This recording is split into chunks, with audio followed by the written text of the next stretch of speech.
반갑습니다. 저는 모잠비크 목장 강정희 목원입니다. 천하보다 귀하게 여기시는 한 영혼을 구원하시려고 이 아침을 여시는 하나님을 찬양합니다.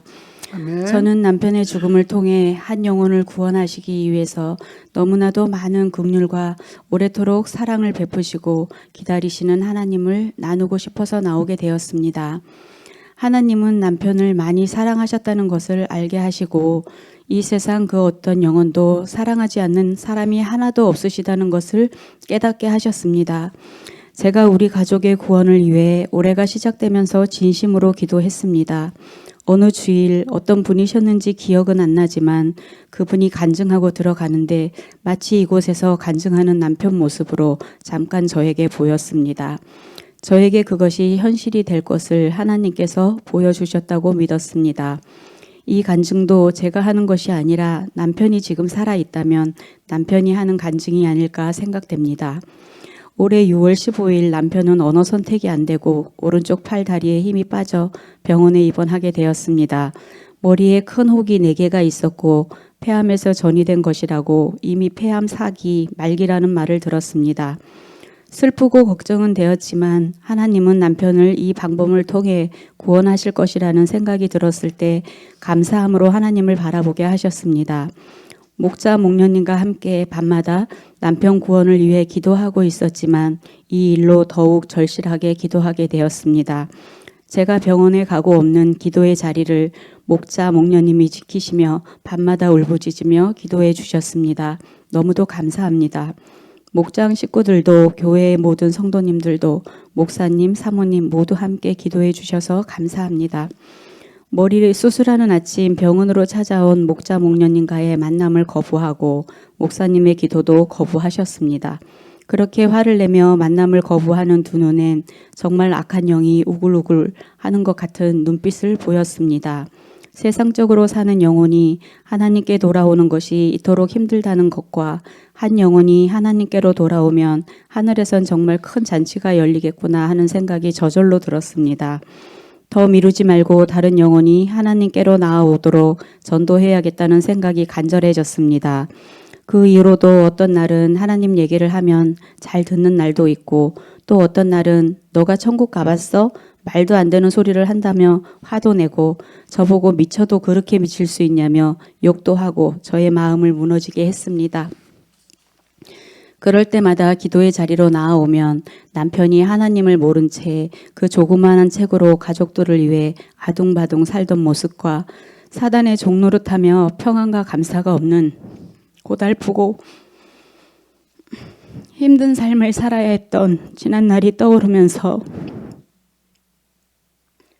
불쌍해서 눈물이 저절로 흘렀습니다. 병 간호하는 시간이 흘러가면서 짜증과 신경질을 부릴 때면 내가 죽어야 저 영혼이 구원받을 수 있다는 말씀으로 이기게 하셨습니다. 구원되지 않는 모습을 볼 때면 나를 믿으라 그리하면 너와 내 집이 구원을 얻으리라는 말씀을 믿고 기도하며 힘을 낼 수 있었습니다. 남편을 분명히 구원해 주실 것을 확신했습니다. 죽음은 끝이 아니라 새로운 시작이라고 했는데 지금은 아파도 약 먹으면 오늘보다 내일이 나아질 수 있을 거란 기대를 가지고 살지만 지옥은 오늘보다 내일이 더 큰 고통이라고 했는데 구원받지 못하고 죽으면 어떡하나 너무도 불쌍해서 많이도 울었습니다. 하나님이 계획하시는 남편의 구원을 위해 내가 어떻게 해야 할까 생각하니 신랑이 집에서 목장 예배를 드리는 것이 싫다고 해도 담대하게 눈치 보지 않고 예배를 집에서 드려야겠다는 마음을 주셨습니다. 목녀님께 말씀을 드리고 집에서 예배를 첫 번째 드리는 날은 목장 예배를 하지 말라고 했는데 말을 안 듣는다고 하며 그러면 내가 나갈게 라고 하며 아픈 몸으로 2시간을 밖에서 이 벤치 저 벤치를 헤매며 돌아다니다 들어왔습니다.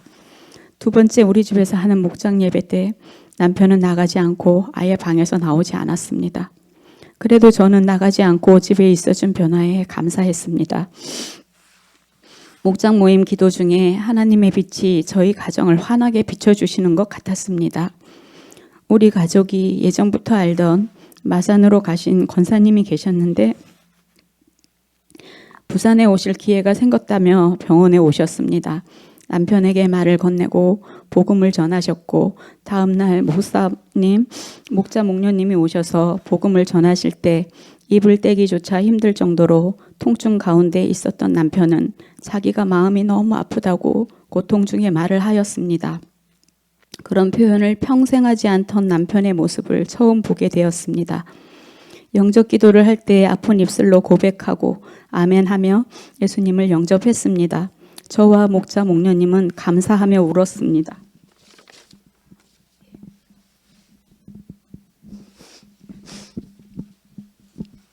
이틀 전부터 너무 고통스러워 잠 한숨 못 자고 정말 1분도 누워있지 못했던 사람이 예수님 영접하고 난 뒤 4시간을 깨지도 않고 편안하게 푹 자는 모습이 신기하고 사랑스럽게 느껴졌습니다. 영이 편안히 쉼을 얻는다는 것을 느낄 수 있었습니다. 왼쪽 귀는 통증 때문에 잘 들리지 않았기에 오른쪽 귀에 대고 제가 하나님을 찬양하고 기도하면 그것을 들으려고 귀를 쫑긋쫑긋하며 말소리가 들리는 쪽으로 눈을 뜨지도 못한 채 얼굴을 돌리며 하나님의 이야기를 본능적으로 듣는 것을 보며 사람의 본능은 하나님을 사랑하는구나, 하나님 안에서만 평안을 누릴 수 있구나 하는 것을 보게 하셨습니다. 서서히 육신은 죽어가기 시작하는 것을 느낄 수 있었고 마지막 날 심장은 너무 심하게 뛰기 시작했고 산소 포화도도 들쑥날쑥했지만 그날은 옆 침대가 비어있어 찬송을 머리맡에 밤새 틀어놓고 귀에 대고 하나님께 기도를 할 때면 호흡이 일정해지고 산소 포화도도 일정하게 유지되는 것을 볼 수 있었습니다. 그날 목자 목녀님이 다시 오셔서 병상 세례를 받게 되었습니다. 몸은 힘이 들어 이마에 땀이 송글송글 맺혔지만 얼굴은 너무도 평안한 모습으로 병상 세례 이후 그렇게 1시간 뒤에 하나님 품으로 갔습니다. 지금은 하나님 계신 저 천국에서 고통 없이 편히 쉬고 있을 거라 생각합니다. 한 영혼을 구원하는 것이 이렇듯 힘들고 어렵지만 제가 어떻게 할 수 있는 것은 아무것도 없었습니다. 철저하게 나는 아무것도 아니라는 것과 하나님만 의지하고 구할 수밖에 없다는 것을 알게 하셨습니다.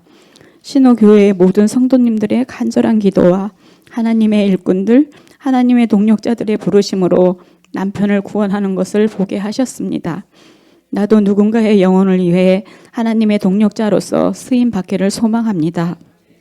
하나님께서 가장 기뻐하시는 그 일을 위해서 나아가는 자 되기를 원합니다. 장례 후에 화장장으로 버스를 타고 가는데 너무도 가슴이 미어졌습니다. 슬퍼서가 아니라 하나님을 알지 못하는 자녀들의 불신앙의 태도를 보니 가슴이 너무 아팠습니다. 아직 믿지 않는 4명의 자녀 구원이 더 큰 십자가로 다가옵니다. 장례차 안에서 엉엉 울며 가는데 주님이 제게 말씀해 주시는 것 같았습니다. 구원될 것 같지 않던 내 남편도 내가 구원했잖아. 너희 아이들도 내가 구원할 거야. 라며 위로해 주시는 것 같았습니다. 이 세상에서 남편을 볼 수 없다는 것은 슬픈 일이지만 다시 만날 천국 소망이 있습니다. 4개월 동안 저와 함께 하신 하나님이 계시고 믿음으로 이 시간을 보내며 이 고난의 시간이 하나님의 은혜 가운데 있었음을 진심으로 감사드립니다. 하나님께서 쏟아 부어주신 사랑과 은혜를 이렇게 표현하기엔 턱없이 부족하지만 이 조그마한 감사의 고백이 짱 믿음인 성도님들에게 도전이 되었으면 합니다. 저희 모잠비크 목장은 배우자가 믿지 않는 짱 믿음이 많습니다. 우리 모두 하나 되어 배우자님들의 구원을 위해 더 같이 기도하길 원합니다. 남편은 죽음에서 생명으로, 영원한 생명으로 옮겨졌음을 믿습니다. 부족한 저의 간증을 들어주셔서 감사합니다. 하늘의 복 많이 받으세요.